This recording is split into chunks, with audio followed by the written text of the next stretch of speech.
नमस्कार साथियों, आज हम हिंदी व्याकरण में क्रिया की परिभाषा एवं प्रकारों की व्याख्या करते हैं। तो दोस्तों शुरू करते हैं आज का ये वीडियो। क्रिया की परिभाषा में वे शब्द जिनसे किसी कार्य का करना अथवा होना पाया जाता है उन्हें क्रियापद कहते हैं। संस्कृत में क्रिया रूप को धातु कहते हैं। हिंदी में उन्हीं के बाद ना लग जाता है, जैसे संस्कृत में लिख धातु है तो उससे हिंदी में जो है क्रिया का पद बन जाएगा लिखना। अंत में ना शब्द जुड़ जाता है। हंस से हंसना। क्रिया के प्रकार।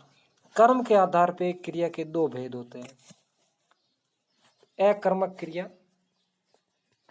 और सकर्मक क्रिया। अकर्मक का मतलब इसमें कर्म का अभाव होगा, कर्म का अभाव।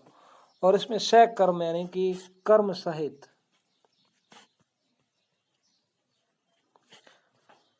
अकर्मक क्रिया वे क्रियापद जिनमें कर्म प्रयुक्त नहीं होता तथा क्रिया का प्रभाव वाक्य के प्रयुक्त कर्ता पर पड़ता है, अकर्मक क्रिया कहलाती है।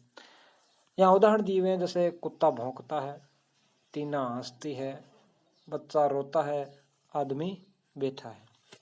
कर्ता के बाद लास्ट में सीधी क्रिया, बीच में कर्म का यहाँ अभाव है। अकर्मक क्रिया की पहचान के रूप में कर्ता के बाद आप क्या या किसको जोड़ें। अगर आपका उत्तर सार्थक आता है तो वो सकर्मक क्रिया हो गई, और अगर सार्थक नहीं आता है तो वो अकर्मक क्रिया होगी। दूसरा है सकर्मक क्रिया। वे क्रियापद जिनका प्रभाव वाक्य में प्रयुक्त कर्ता पर न पड़कर कर्म पर पड़ता है, अर्थात जिस वाक्य में कर्ता के साथ कर्म भी प्रयुक्त हो वह सकर्मक क्रिया कहलाती है। जैसे यहाँ उदाहरण के रूप में भूपेंद्र खाना बना रहा है, नीतू दूध पी रही है।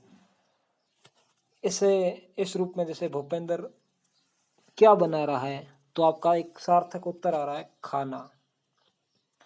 और दूसरे उदाहरण में नीतू क्या पी रही है तो इसका भी एक सार्थक उदाहरण है दूध। तो वाक्य में कर्ता और क्रिया के बीच में आप क्या या और किसको जोड़ेंगे। अगर उत्तर में आपका सार्थक उत्तर आ रहा है तो वो सकर्मक क्रिया होगी, नहीं तो अकर्मक क्रिया। सकर्मक क्रिया के भेद। एक कर्मक क्रिया जिसमें एक कर्म प्रयुक्त हो, जैसे उदाहरण के रूप में दुष्यंत भोजन कर रहा है, इसमें कर्म जो है वो एक ही है। जैसे दुष्यंत क्या कर रहा है तो भोजन कर रहा है, एक कर्म। सकर्मक क्रिया का दूसरा भेद है द्विकर्मक क्रिया, यानी कि दो कर्म प्रयुक्त होंगे। जैसे अध्यापक जी छात्रों को इतिहास पढ़ा रहे हैं, यहाँ दो कर्म है, छात्रों और इतिहास। तो इसलिए यह सकर्मक क्रिया के भेद में द्विकर्मक क्रिया है। अब क्रिया के अंतर्गत कुछ अभ्यास प्रश्न देखते हैं। पहला है, कर्म के आधार पर क्रिया के भेद होते हैं। कर्म के आधार पर क्रिया के दो भेद होते हैं, अकर्मक और सकर्मक। अकर्मक में कर्म सहित रहित और ये सकर्मक में कर्म सहित। अगला है, निम्न में से सकर्मक क्रिया का उदाहरण है। पक्षी उड़ता है, ये सकर्मक क्रिया नहीं है।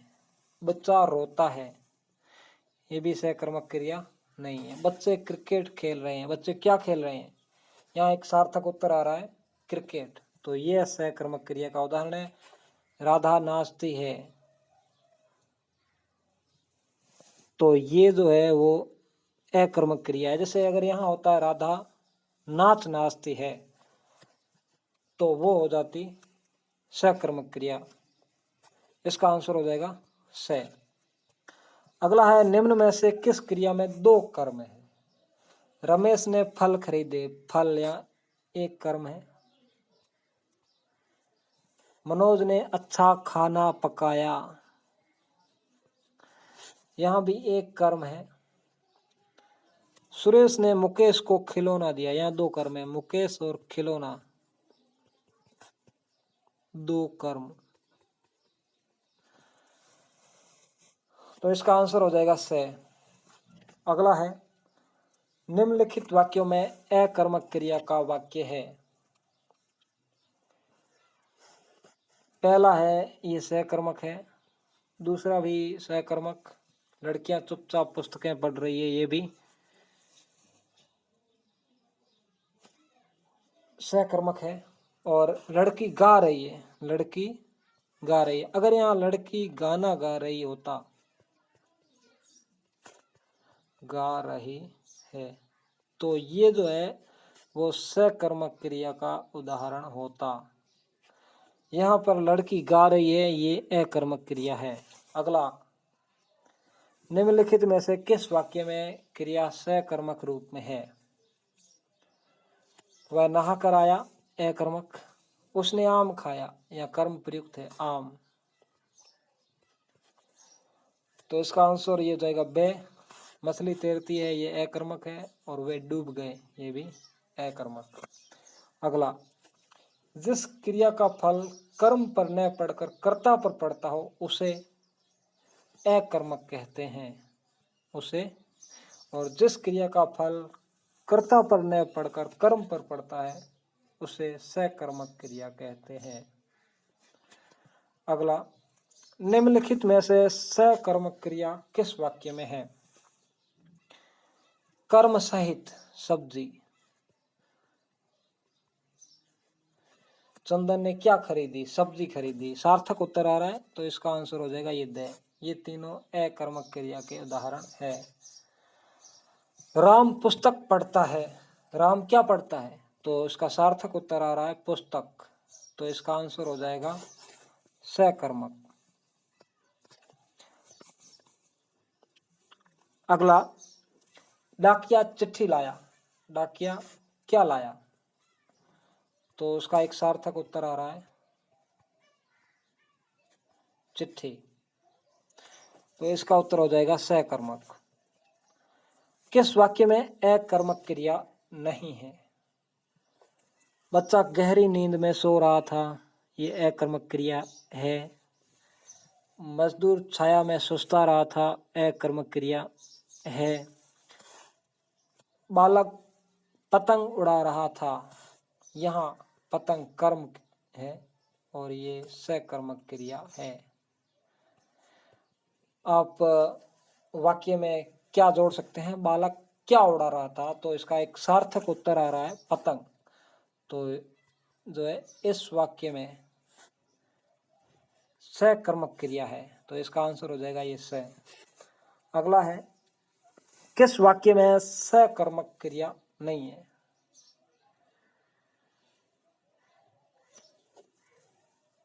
तीन छात्र पुस्तकालय में पढ़ रहे हैं, पुस्तकालय सकर्मक। मोहन बाजार में फल खरीद रहा है, सकर्मक। किसान हाल से खेत जोत रहा है, सकर्मक।